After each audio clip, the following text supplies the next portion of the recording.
আসসালামু আলাইকুম, welcome to my channel. আজ শেয়ার করব প্রোটিন সালাদ রেসিপি। ইফতারে যদি আমরা একটু প্রোটিনযুক্ত খাবার খাই তাহলে সেটা আমাদের জন্যই অনেক বেশি ভালো। তাই জন্য আজকে এই রেসিপিটি শেয়ার করা। আসুন দেখে নেওয়া যাক কীভাবে এই প্রোটিন সালাদটা আমি তৈরি করছি। সবার প্রথমে এখানে আমি মটর নিয়েছি 100 গ্রাম পরিমাণে। মটরটা খুব ভালো করে এটা আমি 4 ঘন্টার জন্য ভিজিয়ে রেখেছিলাম। 4 ঘন্টার মধ্যে দেখুন খুব ভালো মতো ভিজে গেছে। এটা আমি সিদ্ধ করে নেব। একই সঙ্গে আমি এখানে গ্রিন মুগ ডাল নিয়েছি। গ্রিন মুগ ডাল আমি 4 ঘন্টার জন্য ভিজিয়ে দিয়েছিলাম। এটাও খুব ভালো মতো ভিজে গেছে। খুব ভালো করে যে পানিটা দিয়ে ভিজিয়ে রেখেছিলাম সেই পানিটা ফেলে দিয়ে আরও 2-1 বার খুব পরিষ্কার পানি দিয়ে ধুয়ে নেব। নেওয়ার পর এটা আমি দুটো একই সঙ্গে সিদ্ধ করে নেব। প্রথমে আমি যে মটরটা ভালো করে ভিজিয়ে রেখেছিলাম সেটা পরিষ্কার করে ধুয়ে নিয়ে কড়াইতে দিয়ে দিলাম। একই সঙ্গে দিয়ে দিচ্ছি গ্রিন মুগ ডালটাও। আমি মটর আর গ্রিন মুগ ডালটা একই সঙ্গে সিদ্ধ করে নেব। দেখুন এর মধ্যে আমি পরিমাণ মতো পানি দিয়ে দিচ্ছি, দিয়ে আর দিয়ে দেবো 1 চা চামচ পরিমাণে লবণ। আমি এটা লবণ দিয়ে সিদ্ধ করে নিচ্ছি।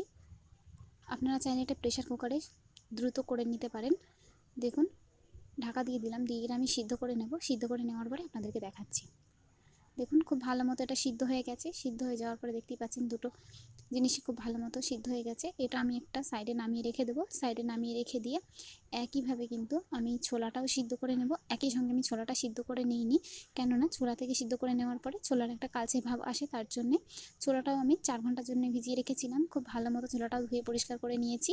নেওয়ার পরে পরিমাণ মতো পানি দিয়ে লবণ ছাড়াই আমি ছোলাটাও সিদ্ধ করে নিচ্ছি। দেখুন লবণ ছাড়াই ছোলাটা আমি খুব ভালো মতো সিদ্ধ করে নিয়েছি। এবার এটাও একটা সাইডে নামিয়ে রেখে দিচ্ছি। এটা একটু ঠান্ডা হয়ে যাওয়ার পরে যে ছোলাটা আমি সিদ্ধ করে নিয়েছিলাম সেখান থেকে আমি ছোলাটা নিয়ে নিলাম। আর নিয়ে নেব যে মটর আর মুগ ডালটা সিদ্ধ করেছিলাম সেখান থেকে 1.5 বাটি পরিমাণে। আরও কিছুটা পরিমাণে রয়েছে, সেটা আমি ফ্রিজে রেখে দেবো কালকে আবার করার জন্য। দিয়ে দিচ্ছি পেঁয়াজ কুচি করে নেওয়া। এখানে আমি একটা পেঁয়াজ নিয়ে নিয়েছি। দিয়ে দিচ্ছি একটা বড় সাইজের টমেটো কুচি করে নেওয়া। দিয়ে দেবো একটা শসা কুচি করে নেওয়া। দেখতে পাচ্ছেন কীভাবে ছোটো ছোটো টুকরো করে আমি কেটে নিয়েছি। দিয়ে দেবো দুটো কাঁচা ঝাল। এটা আমি ঝালের জন্য দিচ্ছি, আপনারা যদি এটা ঝাল না দিতে চান তাহলে স্কিপ করতে পারবেন। দিয়ে দিচ্ছি 1 চামচ পরিমাণে জিরের গুঁড়ো। দিয়ে দেব 1 চামচ পরিমাণে চাট মশলা যদি আপনাদের কাছে। দেখুন 1 চামচ পরিমাণে চাট মশলা দিয়ে দিয়েছি। আর দিয়ে দিচ্ছি 1/2 চা চামচ পরিমাণে ভাজা মশলা খুব ভালো মতো। আর দিয়ে দেব ধনেপাতা কুচি করে নেওয়া। দিয়ে দিচ্ছি লেবুর রস। এখানে অবশ্যই করে লেবুর রসটা ব্যবহার করার চেষ্টা করবেন, যেহেতু এখানে খুবই অল্প মশলা দিয়ে এটা তৈরি করা হচ্ছে। লেবুর রসটা কিন্তু এখানে অনেক বেশি ভালো একটা ফ্লেভার দেয়। লেবুর রসটা দেওয়ার পরে দিয়ে দিচ্ছি লবণ। লবণটা অবশ্যই করে বুঝে ব্যবহার করবেন, যেহেতু মুগ ডাল আর মটরটা সিদ্ধ করার সময় আমি এখানে লবণ ব্যবহার করেছি, তার জন্যে। দেখুন খুব ভালো করে লবণটা দেওয়ার পরে এভাবে করে মিশিয়ে নিচ্ছি।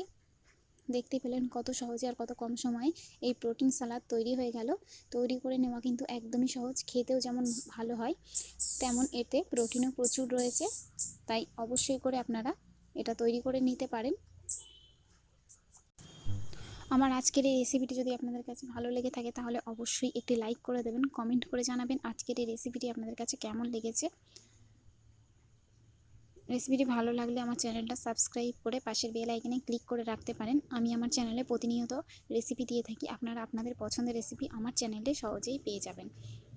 এখানে আমি যে যে উপকরণগুলো ব্যবহার করেছি সবগুলোই আমি ডিসক্রিপশন বক্সে লিখে দিয়েছি, আপনারা চাইলে সেখান থেকে দেখে নিতে পারবেন।